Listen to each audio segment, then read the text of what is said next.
Right, guys, so in this video we are going to talk about the law of cosines. So the law of cosines basically says that the square of any side is equal to the other two sides squared minus 2 times the other two sides times cosine of the opposite angle, right? And that's true for any side of a triangle, right? So we've got all these different ways of writing the law of cosines, but really they're all saying the same thing. In general, right here, what we can say is that with our congruence relationships, we have angle, angle, side, we have angle, side, angle, we have side, angle, side, and side, side, side. And we can use the law of sines to solve triangles with our first two congruence relationships.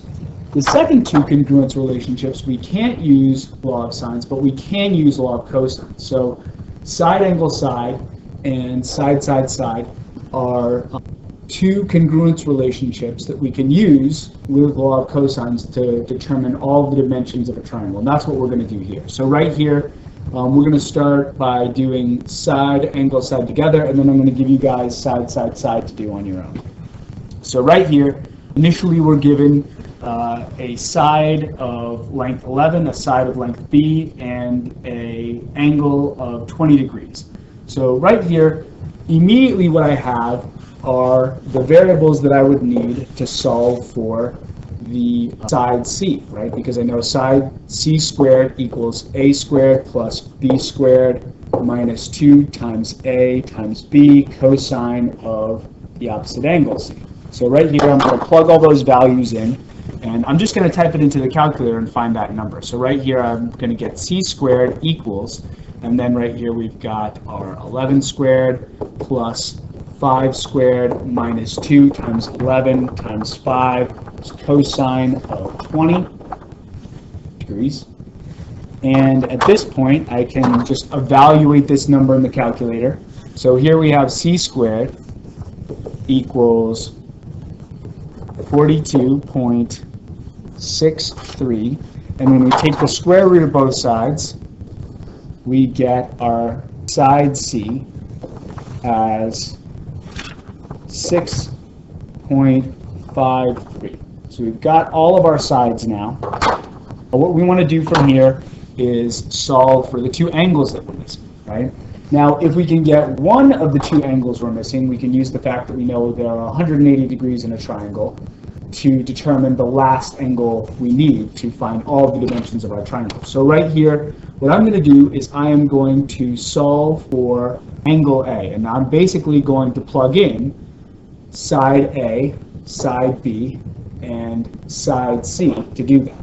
Right? So right here we have 11 squared equals, and then we'll say our B squared of 5 plus our C squared, which is our 6.53 squared, and then right here minus 2 times 5 times 6.53 cosine of A. Now what I like to do at this point is basically to solve for these three numbers. I like to get, obviously, my side squared, the sum of my two sides squared, and then the coefficient to our cosine of A here, which is going to be 2 times 5 times 63. And when we type all this into the calculator, we get 120 equals 67.63 minus 65.3 cosine of A. Now at this point, I'm going to go ahead and just solve for cosine of A and then apply inverse cosine to both sides to get that angle A. So right here, we're first going to subtract away our 67.63, 67.63, and that's going to give us 53.37 equal to negative 65.3 cosine A. Extend our page a little bit here. And now right here we are going to go ahead and divide that negative 65.3 away from both sides.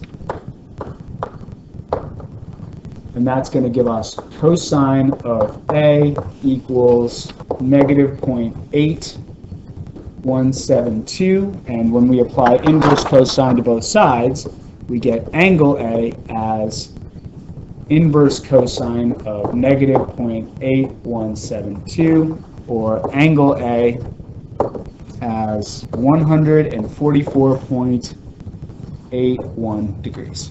Now at this point right here we can say, got our angle A, and we need to find our angle B, and what we can do is we can take our angle C, which we know to be 20 degrees, and we can say that we know angle B then has to be 180 degrees minus the sum of angle A and C, 144.81 and 20 degrees.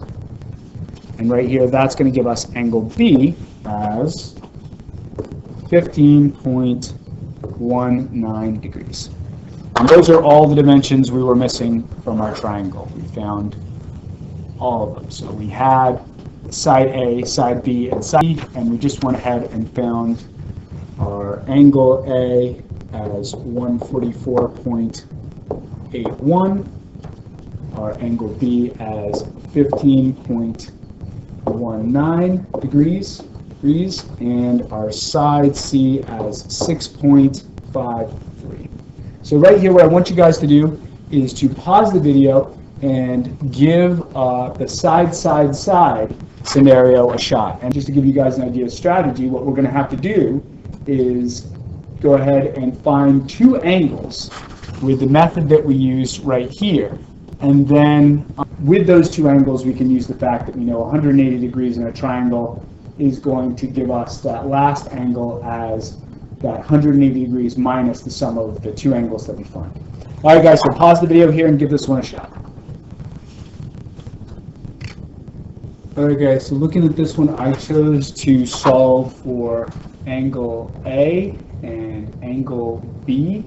So right here, setting this up, I have my side A squared equaling side B squared of 7 squared plus 5 squared minus 2 times 7 times 5 cosine of A. I got my A squared as 81, and I got my 7 squared plus 5 squared as 74, and then my 2 times 7 times 5 is 70. And then I went through and solved for cosine of A, right? So subtracted 74 from both sides, divided both sides by negative 70. That gave me cosine of A as negative 1 over 10. And when I applied inverse cosine to both sides, I got angle A as 95.74 degrees.